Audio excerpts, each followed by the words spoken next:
옛날 조선시대 한양 땅에는 한수라는 이름의 청년이 살고 있었지요. 한수는 좌찬성을 지낸 한범의 맏이었는데 젊어서부터 시서와의 두루능에 기리나라고 불리고 있었답니다. 하루는 한수가 책을 사러 저작거리에 나왔을 때였습니다. 한 무리의 사내들이 웬 젊은 처자를 괴롭히고 있는 것이 아니겠습니까? 발치에는 보따리 하나가 나뒹굴고 있었는데 처녀는 앞이 불편했는지 눈가를 붕대로 칭칭 동여매고 있었습니다. 헌데 몸이 불편한 여인이 희롱을 당하는데도 누구 하나 나서서 도와주는 이가 없었지요. 이보시오. 건장한 사내들이 모여서 한다는 것이 고작 힘없는 아녀자를 괴롭히는 것이오. 보아하니 양반집 자제 갔소만. 그 험한 꼴 당하지 말고 가던 길이나 마저 가시오. 그냥은 못 가겠소. 어찌하여 이 여인을 괴롭히는지 그 이유나 좀 알고 갑시다. 이제 보니 아무것도 모르는 백면서생이셨구려. 이보시오. 이 여인은 우리에게 큰 빚을 졌단 말이오. 빚이 무려 7냥이오. 7냥이 어디 작은 돈이오. 그러니 우리가 이난이를 피우는 것이지. 무엇이? 대관절 무슨 이유로 그리 큰 빚을 진 것이오? 그건 알 바 없고 대신 빚 갚아줄 것도 아니면 이제 그만 가시오. 그러더니 사내들은 다시금 여인에게 삿대질을 하며 괴롭히는 것이었지요. 한수는 앞이 보이지 않는 처녀가 너무나도 불쌍해 보였지요. 어쩌다 그렇게 큰 빚을 졌는지 알 길이 없었지만 왈패들에게 괴롭힘을 당하는 그녀가 참으로 딱해 보였습니다. 보아하니 처녀는 어딘가 품위가 있었고 당당해 보였습니다. 아무리 뜯어봐도 도저히 왈패들에게 빚지고 살 그런 여인이 아니었지요. 그만하시오. 자, 7냥이오. 이제 되었소? 정말 7냥이구먼. 옳거니 되었다마다. 이제 보니 복덩이셨구만. 빚도 받았으니 우리는 그만 물러가겠소이다. 돈을 받아든 왈패들은 오늘은 운수대통이라면서 조아라 가버리는 것이었습니다. 그 뒤를 노려보던 한수는 왈패들이 완전히 사라지자 서둘러 처녀에게 달려갔습니다. 참으로 못된 무리들이로구. 그나저나 괜찮으시오? 다친 곳은 없고? 네, 멀쩡합니다. 니시길래 저에게 이런 친절을 베푸시나요? 전 갚아드릴 것이 아무것도 없습니다. 무릇 사대불안 옳은 일이 있다면 반드시 해야 하는 법이오. 대가를 바라고 한 일이 아니외다. 사대부셨군요. 그럼 사대부이신 선비님께 미천한 해아가 감사 인사를 올립니다. 스스로를 해와라고 밝힌 처녀는 한수에게 고맙다며 큰 절을 올리는 것이었지요. 해와의 정중한 태도에 당황한 한수는 얼떨결에 맞절을 했지요.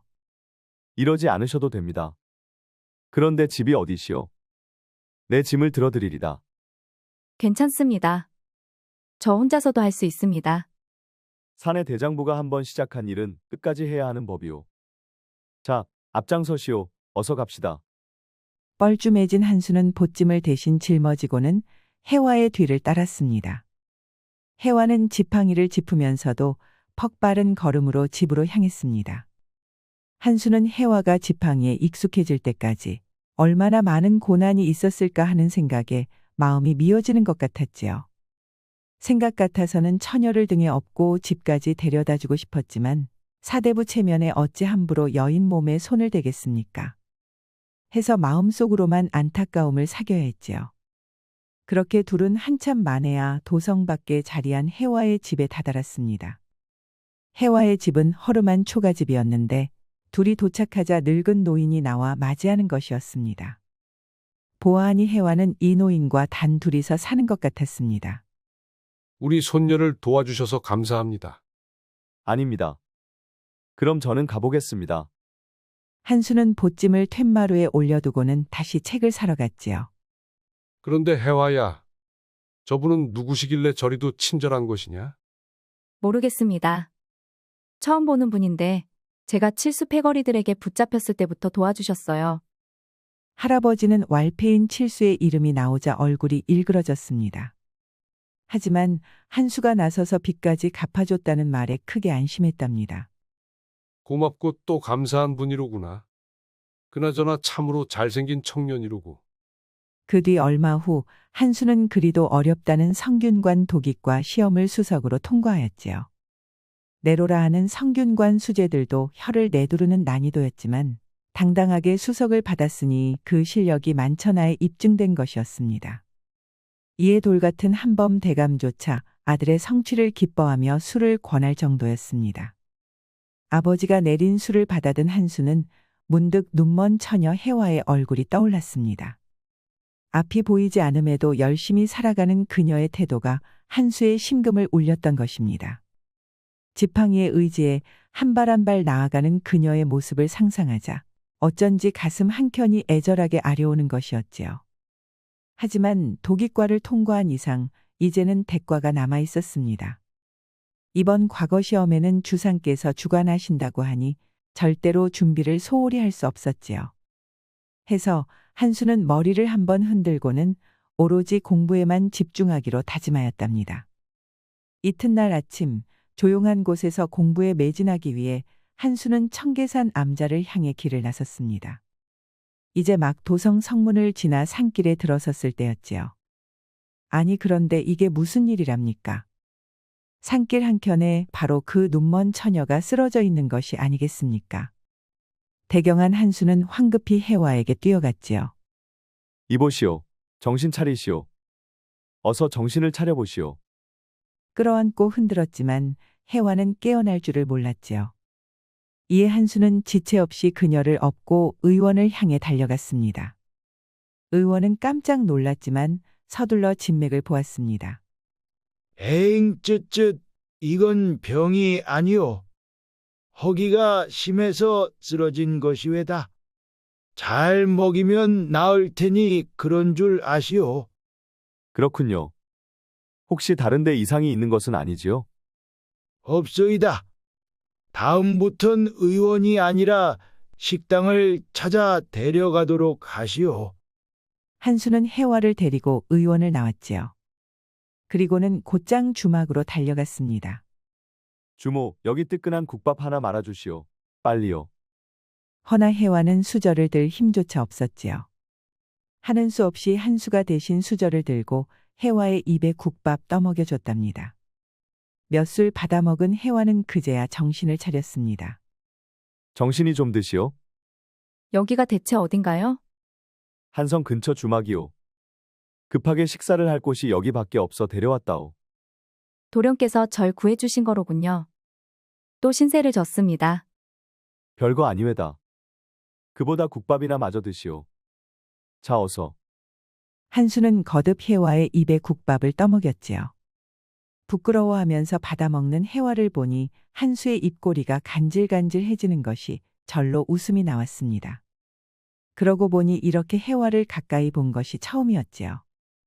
해화는 비록 말랐지만 무척 고왔습니다.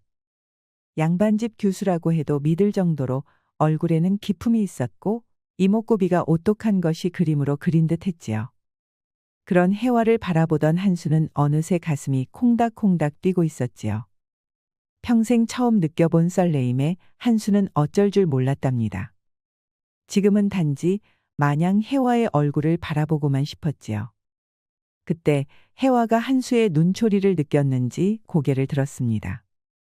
제 얼굴에 뭐가 묻었습니까? 왜 아무런 말씀이 없으십니까? 아니요. 내가 잠시 딴 생각을 하고 있었소. 화들짝 놀란 한수가 손사래를 치자 해화도 재미있다는 듯이 웃었답니다. 그게 또 얼마나 아름다운지 한수는 얼굴이 벌개지는 것 같았지요. 그렇게 알콩달콩 식사를 마친 둘은 주막을 나왔지요. 오래간만에 밥을 먹어서 힘이 난 해화는 자기 발로 걸어갈 수 있게 되었답니다. 지팡이를 짚고 더듬더듬 걷는 해화를 보자 한수는 또 가슴이 미어졌지요. 해서 주모에게 1년치 국밥값을 미리 건네고는 해화와 해화의 나이든 부친이 오면 언제든 밥을 먹게 해달라고 부탁하였답니다. 그리고 나서야 한수는 청계산 암자로 향했습니다. 그 뒤로 한수는 두문불출 꼬박 3년을 암자에서 나오지도 않고 공부에만 매진했답니다. 마침내 산을 내려온 한수는 과거 시험 중에서도 가장 큰 대과에 응시하였지요. 임금님까지 나와서 지켜보는 가운데 한수는 당당히 장원급제를 하였답니다. 아들이 대과에 급제했다는 소식에 한범대감은 기뻐서 어쩔 줄을 몰라 했지요. 동네 사람들을 모두 모아 잔치가 벌였답니다. 가족 친지들의 칭찬을 받는 가운데 어느새 한수의 마음은 또다시 해와 낭자에게 향했지요. 눈먼 처녀가 과연 잘 지내고 있을지, 행여 밥을 굶지는 않을지 자꾸만 생각이 났답니다. 그러다 보니 어느새 하루 종일 해와 처녀 생각만을 하고 있다는 것을 깨달았지요. 잊으려 해도 자꾸만 해와 낭자가 생각나는구나. 이건 분명 사랑이로구나. 내가 해와 낭자를 사랑하고 있었던 거야. 왜 진작 내 마음을 몰랐던 걸까? 더 참지 못한 한수는 해와 낭자를 향해 달려갔습니다. 가는 동안에도 한수의 가슴은 터질 듯이 두근거렸답니다. 어서 가서 이 마음을 모조리 고백하라고 말하는 것 같았지요. 한달음에 낭자의 집에 도착했지만 정작 집에는 아무도 없었습니다. 가만히 둘러보니 꽤 오랫동안 빈집이 된 것 같았지요. 놀란 한수가 동네 사람을 붙잡고 물어보니 뜻밖의 대답을 듣게 되었지요. 아니 뭐라고요? 이곳에 살던 해와 낭자가 집을 떠났다고요? 소식이 이리도 늦어서야. 그 부녀가 집에서 쫓겨난 지가 벌써 1년이요. 1년? 1년이라니. 작년쯤 칠수 패거리들이 밀린 빚을 갚으라며 집을 빼앗고 부녀는 내쫓았다오. 그 어느 선비가 7냥은 갚아줬다고 하는데 빚이 아직도 10냥이나 나아 있었다고 하더군. 그럼 부녀는 어떻게 되었습니까? 낸들 아나? 나이든 아비는 길바닥에서 객사하였다고 하는데 처자는 어떻게 되었는지 소식이 없소이다. 해와가 사라졌다니. 청천벽력 같은 말에 한수는 그 자리에서 주저앉고 말았지요. 정신을 가다듬어 보려고 해도 해와의 꽃다운 얼굴만 떠오를 뿐 도무지 진정이 되지 않았습니다. 결국 한수의 눈에서 두 줄기 눈물이 흘러내렸지요. 내가 과거 공부를 하느라 3년이나 자리를 비운 탓이다. 나란 놈은 이 얼마나 무심한 사내란 말인가. 조금만 더 해와 낭자 일에 신경을 썼더라면 일이 이렇게 되지는 않았을 텐데. 앞 못 보는 여인이 겪었을 숱한 고난에 한수는 가슴이 찢어지는 것 같았습니다. 그렇게 폐허가 돼버린 집터 앞에 앉아있던 한수는 한범대감이 보낸 사람들에 의해 집으로 모셔졌답니다. 집에 돌아온 뒤에도 한수는 혼이 나간 사람처럼 멍하니 앉아있기만을 했지요. 그러기를 열흘 가까이에서 집안 사람들이 모두 걱정이 태산 같았습니다. 마침내 넋놓고 있기를 보름째 되던 날 한수는 아버지 한범대감을 찾아갔습니다. 아버님, 이번에 조정에서 암행어사를 뽑을 때 저를 천거해 주십시오. 아니, 한양에서 편하게 지낼 관직이 수두룩한데 왜 하필 암행어사를 하겠다는 거냐? 그 험한 직위를 왜 하겠다고 나선 것이냐? 제가 뜻이 있습니다. 부디 아무 말 마시고 제 청을 좀 들어주십시오.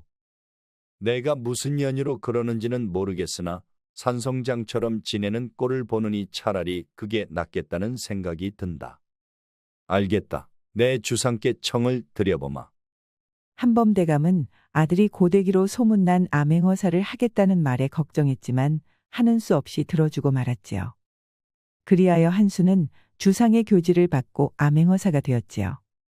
이후로 한수는 조선 팔도를 돌며 암행어사로 명성을 떨쳤습니다.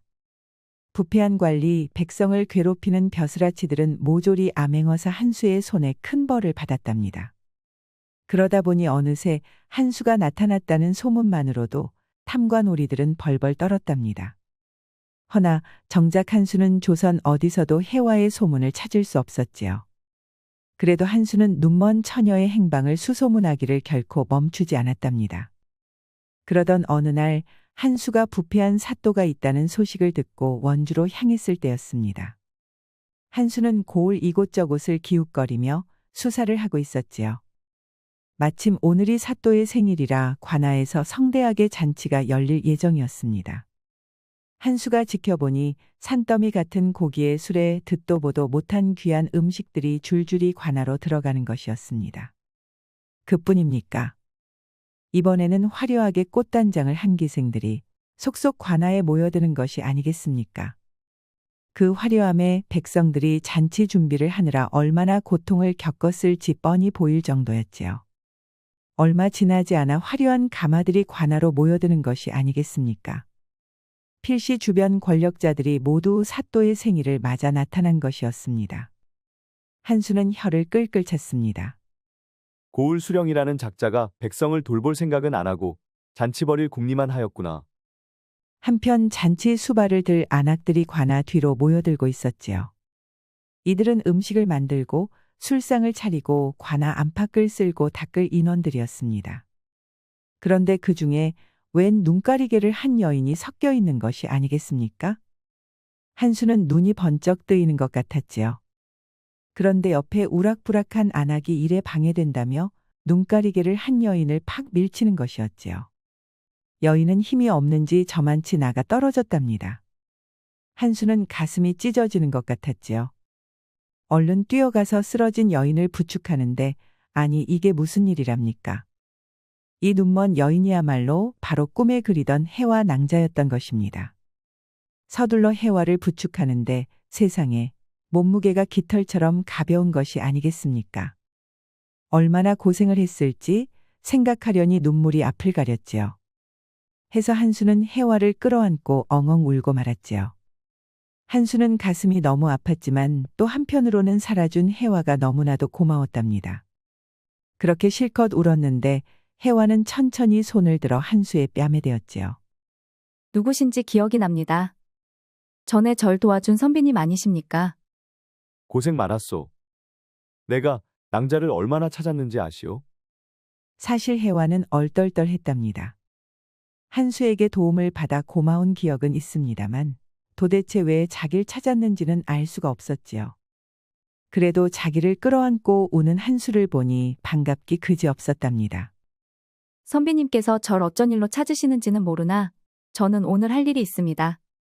잔치집 설거지 일을 맡았으니 더 늦다간 불호령을 듣고 맙니다. 해와의 말에 한수는 자기가 원주에 온 이유를 기억했습니다. 벌떡 일어난 한수는 잔치가 벌어지는 관아의 마당 한복판으로 향했지요. 아니, 저 비렁뱅이는 또 뭐야? 좋은 잔칫날에 애인 재수가 없으려니까. 여봐라, 당장 저 비렁뱅이를 쫓아내라. 사또가 귀한 사람들을 모아놓고 벌인 잔치에 웬 남노한 사내가 나타나자 여기저기서 고함 소리가 터져나왔습니다. 하지만 한수는 들은 척도 하지 않았지요. 잠자코 서 있던 한수는 갑자기 소매자락에서 무언가를 번쩍하고 꺼내드는 것이 아니겠습니까? 바로 마패였습니다. 암행어사 출도야. 여봐라, 당장 저 탐관오리들과 부패한 자들을 모조리 오게 가두어라. 잔치는 한순간에 아수라장이 되었지요. 한수가 벼락처럼 외치니 사방에서 호위무사들이 들이닥쳤지요. 이들은 잔치상을 뒤엎고는 사방팔방으로 달아나는 관리들을 모조리 잡아들였답니다. 네, 이놈들. 너희 죄를 너희도 알렸다. 방금까지만 해도 거만하게 호령하던 자들이 모조리 암행어사 앞에 무릎 꿇려졌습니다. 한수는 사또와 관리들의 재물을 모조리 압수하고 이들에게 곤장형을 선고했지요. 곤장 100대를 맞게 된 사또는 얼굴이 노래졌습니다. 살려달라고 제발 살려달라고 빌었습니다만 암행어사 한수의 명령은 추상 같았습니다. 그렇게 원주 땅에서 나쁜 짓을 하던 관리들은 하루 만에 일망타진되었답니다. 원주의 부패를 청소한 한수는 마침내 해와의 손을 꼭 쥐었습니다. 정신없고 많은 놀랐을 거요. 그러게 말이에요. 이게 다 어떻게 된 것입니까? 그동안 난 암행어사가 되어 팔도의 탐관오리들을 타파하였소. 그러셨군요. 참으로 장하십니다. 축하드립니다, 선비님.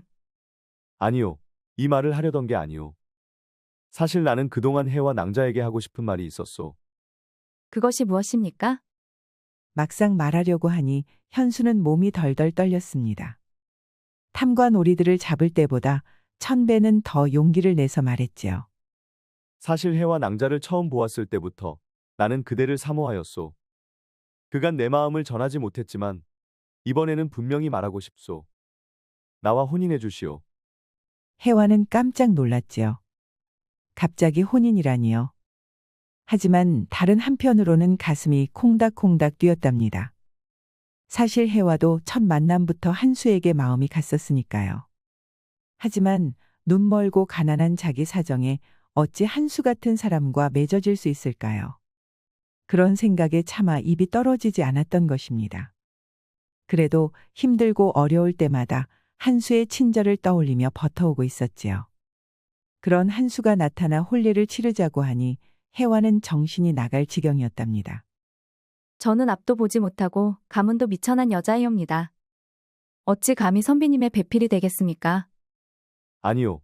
나는 해와 낭자가 아니면 결코 혼인하지 않을 것이오. 그간 낭자에게 무심해 고생하게 만든 것 같소. 이제부터라도 내가 그 고생을 100배, 아니 1000배로 보상할 것이오. 그러니 부디 나와 혼인해 주시겠소? 한수의 확고한 의지에 마침내 혜화도 마음을 허락했지요.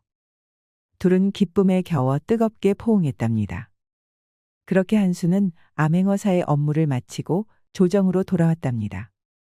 주상은 한수의 공을 높게 사서 관직을 높여 참찬의 직위를 주었답니다. 참찬은 좌찬성의 일을 보좌하는 자리라 좌찬성인 한범대감의 기쁨이 이루 말할 수가 없었지요. 이에 새롭게 참찬이 된 한수는 혜화와 혼례를 올렸답니다. 한양 양반가에서는 한수가 눈먼 여인과 맺어진다는 말에 깜짝 놀랐습니다만 두 사람의 지고지순한 사랑이 알려지면서 모두가 한뜻으로 축복해 주었지요. 그렇게 새신랑, 새신부가 된 둘은 혼인 첫날 밤을 맞이하였지요. 대감, 이게 꿈이요 생시요? 하하하, 꿈이 다름없는 것 같소. 꿈이라도 좋습니다. 저는 대감이 제 낭군이 된 것이 너무나도 행복합니다. 크게 기뻐한 한수는 마침내 커다래진 물건을 휘두르기 시작했지요. 혜화는 너무나 기뻤습니다. 어찌나 황홀한지 한 번만 찔러도 온몸이 짜르르 전율이 퍼졌답니다. 그렇게 둘은 밤이 가고 날이 새는 줄도 모르고 연락을 즐겼지요. 그 뒤로도 둘은 금슬이 좋은 부부로 살았습니다. 한수는 아버지 한범대감보다도 출세의 그 벼슬이 좌의정에 이르렀다고 하지요. 혜화도 그런 한수를 보필해 둘은 오래오래 행복했다고 합니다.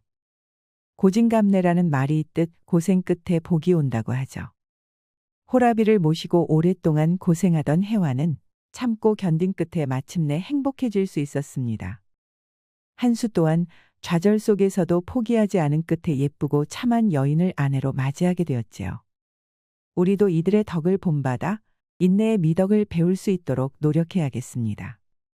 우리 영상을 시청하신 모든 분들께 행복이 가득하길 기원하겠습니다. 구독과 좋아요, 알림 설정 부탁드려요. 이후에도 재미난 이야기가 많이 준비되어 있으니 다른 영상도 꼭 보러 와주세요.